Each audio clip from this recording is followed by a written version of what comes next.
Very good afternoon everyone, how are you all? Welcome to Management Mantra. I am doctor Barkha Gupta. तो जैसा आप जानते हैं कि एनटीईजीसी नेट की प्रिपरेशन यहाँ पर आपको करवाई जा रही है बिल्कुल फ्री ऑफ कॉस्ट, और जहाँ पर आपको मिलेंगे आपके ऑलमोस्ट पूरा सिलेबस आपको कंप्लीट कराने की मैं पूरी कोशिश कर रही हूँ। तो जल्दी जल्दी से हमारे साथ में जुड़े रहिएगा और चैनल को सब्सक्राइब कर लीजिएगा। नीचे डिस्क्रिप्शन बॉक्स में आपको लिंक मिल जाएगी टेलीग्राम की, उसे ज्वाइन कर लीजिएगा। आप लोगों के लिए बहुत अच्छा रहेगा बिकॉज आपको जितना भी अपडेशन है वो मिलना शुरू हो जाएगा। तो आज हम देखने वाले हैं contribution of Max Weber in management. इसके पहले हम classical theory of management theories में मैक्स वेबर की अभी हम देखने वाले हैं। Henry Fayol and F W Taylor की थ्योरी हम ऑलरेडी देख चुके हैं। तो आज हम देखने वाले हैं कि ब्यूरोक्रेटिक मैनेजमेंट थ्योरी जो है वो क्या कहती है, और इस थ्योरी के क्या बेसिक कैरेक्टरिस्टिक्स हैं, और साथ ही साथ वो 6 मेजर प्रिंसिपल्स कौन कौन से हैं जो मैक्स वेबर ने दिए हैं इन इन ब्यूरोक्रेसी मैनेजमेंट थ्योरी। चलिए तो स्टार्ट करते हैं। So here you see the pictures. तो ये थे आपके मैक्स वेबर जिन्होंने ब्यूरोक्रेसी थ्योरी दी हुई है। मैक्स वेबर जो थे वो एक जर्मन साइंटिस्ट थे जिन्होंने ब्यूरोक्रेसी थ्योरी को डिफाइन किया है। इन्होंने यहाँ पर एक बहुत ही हाईली स्ट्रक्चर्ड फॉर्मलाइज्ड ऑर्गेनाइजेशन की बात की थी, जो कि बिल्कुल ही इम्पर्सनल ऑर्गेनाइजेशन हुआ करती थी। वो आपकी जो ऑर्गेनाइजेशन है वो यहाँ पर इन्होंने दी है ब्यूरोक्रेसी थ्योरी के लिए। सिंपल सी लैंग्वेज में अगर मैं आपको बताऊं तो मैक्स वेबर ने ब्यूरोक्रेसी थ्योरी दी। ब्यूरोक्रेसी थ्योरी नाम से ही बिल्कुल फेमस है उसके लिए कि बहुत ज्यादा strict rules and regulations, hierarchy follow करने वाली हाईली स्ट्रक्चर्ड जो ऑर्गेनाइजेशन होती है वो वहां पर आपकी चलती थी। तो वही चीज यहाँ पर ब्यूरोक्रेसी थ्योरी के लिए दिया गया है। रैट टैपनिज्म वर्ड भी ब्यूरोक्रेसी के लिए यूज किया जाता है। और साथ ही साथ हम कहते हैं कि ये पेपर वर्क के लिए भी बहुत ज्यादा फेमस थी कि डॉक्यूमेंटेशन यहाँ पर बहुत ही प्रॉपर तरीके से होना चाहिए, इसके लिए भी ये बहुत ज्यादा फेमस थी। तो और ये इम्पर्सनल ऑर्गेनाइजेशन था, मतलब बहुत ज्यादा ह्यूमन रिलेशन को ये बेस नहीं रखते थे, इस तरह की ये ऑर्गेनाइजेशन थी। He also instituted the belief that a organization must have defined the hierarchical structure. इनका कहना था कि एक hierarchical structure होना चाहिए किसी भी organizations के लिए, क्लियर रूल्स एंड रेगुलेशंस होने चाहिए, और लाइन ऑफ अथॉरिटीज प्रॉपर तरीके से होनी चाहिए उसको सही तरीके से चलाने के लिए। तो ये थे आपके मैक्स वेबर जिन्होंने कहा कि क्या-क्या चीज़ें होनी चाहिए? हाईली स्ट्रक्चर होना चाहिए, हायरार्किकल फॉलो होना चाहिए, फॉर्मलाइज्ड ऑर्गेनाइजेशन होना चाहिए, इम्पर्सनल ऑर्गेनाइजेशन होना चाहिए। आपका लाइन ऑफ ये आपका रूल्स एंड रेगुलेशंस प्रॉपर तरीके से होना चाहिए, और लाइन ऑफ अथॉरिटी ज़रूर होनी चाहिए। अगर आप देखोगे तो इसी 2 पैराग्राफ में you find the 6 characteristics of bureaucracy theory. ये सारे के सारे पॉइंट्स आपकी ब्यूरोक्रेसी थ्योरी को बिलॉन्ग करते हैं।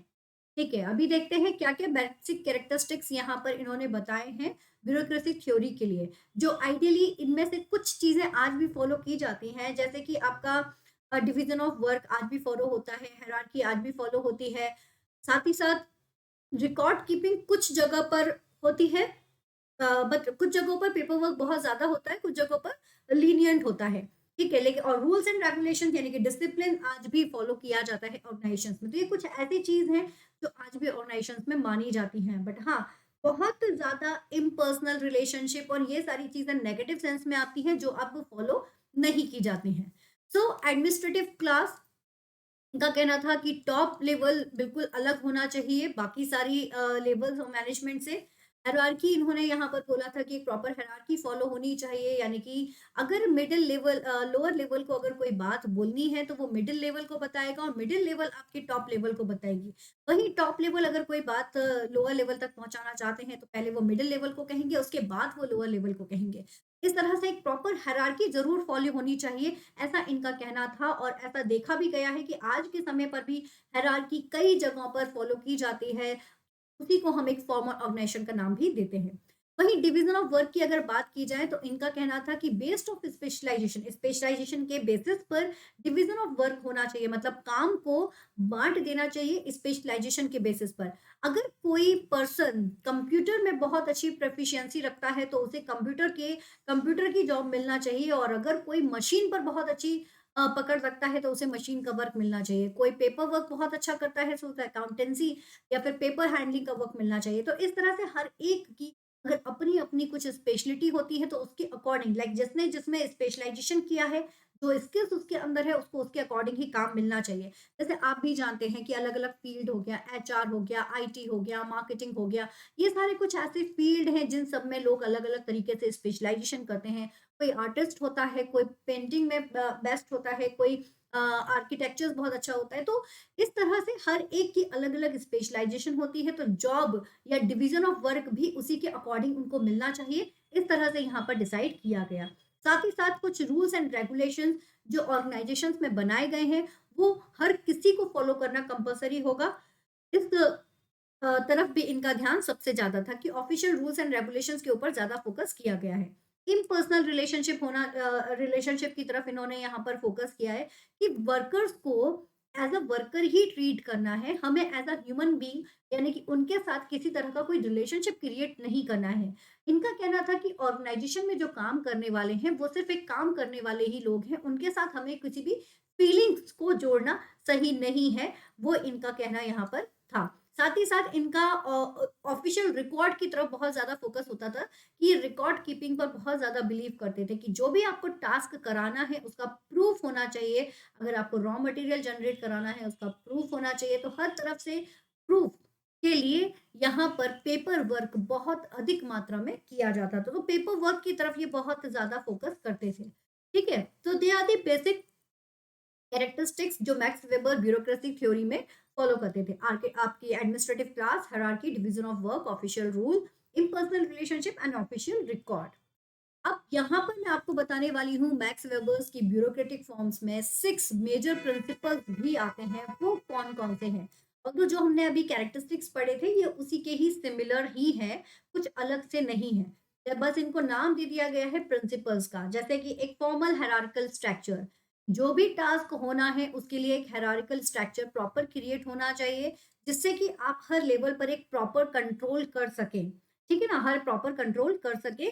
तो इसके चलते इन्होंने यहाँ पर बोला था एक फॉर्मल हायरार्की होना बहुत ज़रूरी है, एक प्रॉपर प्लानिंग के लिए और सेंट्रलाइज़्ड डिसीजन मेकिंग के लिए।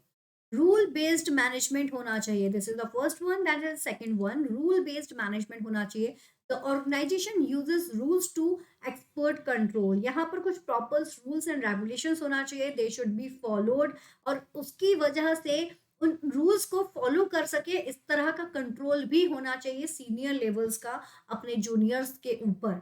तो यहाँ पर जो भी आपके लोअर लेवल्स हैं, उनके लिए जो रूल्स रेगुलेशंस बने हुए हैं, हायर लेवल उनको कंट्रोल भी करके चलती है।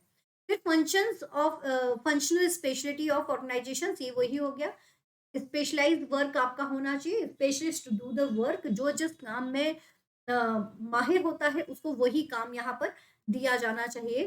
फोर्थ वन है अप फोकस और in focus mission. Up focused or in focused mission. If the mission of the organization to serve the stockholders, board, or any other agencies that empowered, then it is up focused. मतलब समझे आप up focused किसे कहा जा रहा है? देखो एक नया टर्म आपके सामने आया है, तो इस टर्म को याद रखना भी आपके लिए बहुत ज्यादा जरूरी है। तो ये टर्म क्या कहता है कि if the mission of organization is to serve, यहाँ पर आपके स्टॉक होल्डर कौन होते हैं? कंपनी से जुड़ा हुआ हर पर्सन आपका जो होगा वो स्टैक होल्डर कहलाता है ना? वो स्टैक होल्डर कहलाता है। यहाँ पर स्टॉक होल्डर जिनके पास कंपनी के स्टॉक होते हैं। तो स्टॉक होल्डर, बोर्ड और any other agencies that empowered, कोई भी अदर एजेंसी जो जुड़ रही है वो आपकी अब फोकस्ड रहेंगे। On the other hand, if the mission is serve the organization itself, अगर वो ऑर्गेनाइजेशन के लिए हो रहा है या फिर दोस्त विद इन ऑर्गेनाइजेशन के अंदर अगर हो रहा है तो उसे इन फोकस कहेंगे। मतलब इंटरनल एक्सटर्नल भी कह सकते हो। अब फोकस्ड मतलब कि आप एक्सटर्नल जितनी भी पार्टीज हैं उनके लिए आप फोकस कर रहे हो, और इन फोकस मतलब आप ऑर्गेनाइजेशन के अंदर जो है ना वहां पर आप फोकस कर रहे हो, लाइक प्रॉफिट जनरेट करना, डिसिप्लिन मेंटेन करना। तो विद इन द ऑर्गेनाइजेशन अगर आप करते हो तो it's comes under the within the organization, it is the in focus. वहीं इम्पर्सनल, ये भी हमने अभी देखा था कि bureaucratic organization treat all the employees equally, सबको एक जैसे वो मान के चलती है। They also treat all customers equally, सारे कस्टमर्स भी उनके लिए एक समान होते हैं। Do not allow individual differences to influence them, कोई भी उनको ऐसा नहीं है कि कोई अगर बहुत अच्छा काम कर रहा है, इनिशिएटिव ले रहा है, कुछ ले रहा है तो उसको वो अलग से ट्रीट कर रहे हैं। वो सभी के लिए एक समान बिहेवियर रखते हैं। वहीं 6th वन कहता है कि employment based on technical qualification, जो एम्प्लॉयमेंट है वो टेक्निकल क्वालिफिकेशन के ऊपर बेस्ड होता है। दैट मीन्स कि selection as well as promotion of employees, ये सारी की चीजें उनकी क्वालिफिकेशन और स्किल्स के बेसिस पर बेस्ड होंगी। तो ये कहता है हमारा ब्यूरोक्रेटिक मैनेजमेंट। तो ये 6 बेसिक प्रिंसिपल्स थे जो ब्यूरोक्रेटिक जो मैक्स वेबर जो है ब्यूरोक्रेटिक थ्योरी में अप्लाई करते हैं। Formal hierarchical structure, rule based management, functional speciality organisations, upforced and infocused, focused infocused mission, impersonal and employment based on technical qualification. So this is all about today. और अगर बात करें यहाँ पर कि इसको क्रिटिसाइज किया गया या नहीं, तो बिल्कुल मैक्स वेबर के जो थ्योरी है इसे भी क्रिटिसाइज किया गया, क्योंकि जो इम्पर्सनल वर्ड बार बार यूज हो रहा है ये अपने आप में बहुत ज्यादा ही नेगेटिव सेंस साउंड करता है। तो इसके चलते इसको क्रिटिसाइज किया गया। ऑफिशियल रिकॉर्ड यहाँ पर बहुत अधिक मात्रा में लिए जाते थे, तो उसके चलते भी इसे क्रिटिसाइज किया गया है। तो ये 2 पॉइंट थे जिनके चलते इसको क्रिटिसाइज किया गया, क्योंकि ह्यूमन एलिमेंट भी अपने आप में कुछ फीलिंग्स रखते हैं, उसको यहाँ पर थोड़ा-सा वेटेज दिया गया था। तो इसलिए इसे क्रिटिसाइज भी किया गया है। इसी के बाद तो नियो क्लासिकल थ्योरीज़ आपकी आई थी जिसमें ह्यूमन एलिमेंट्स को ज़्यादा फोकस किया गया है। तो this is all about today guys, आज के लिए इतना ही। Thank you so much. तो सेशन पसंद आया है तो लाइक ज़रूर कीजिएगा। आप लोगों का लाइक बहुत ज़रूरी है, और साथ ही साथ चैनल को सब्सक्राइब करना बिल्कुल मत भूलिएगा। तो guys all the best. Thank you so much. Like, share and subscribe करना बिल्कुल मत भूलिए, और इसके साथ ही साथ अगर आप फर्स्ट टाइम चैनल पर आए हैं तो चैनल के बाकी वीडियोस को भी ज़रूर देखिएगा। टेलीग्राम ज्वाइन कर लीजिए। टेलीग्राम नीचे डिस्क्रिप्शन बॉक्स में आपको लिंक मिल जाएगी, जिसमें आपको सारी क्लासेस की जो लाइव क्लासेस हमारी होती हैं सारी अपडेशन मिलना आपको स्टार्ट हो जाएगी। All the best guys, all the best.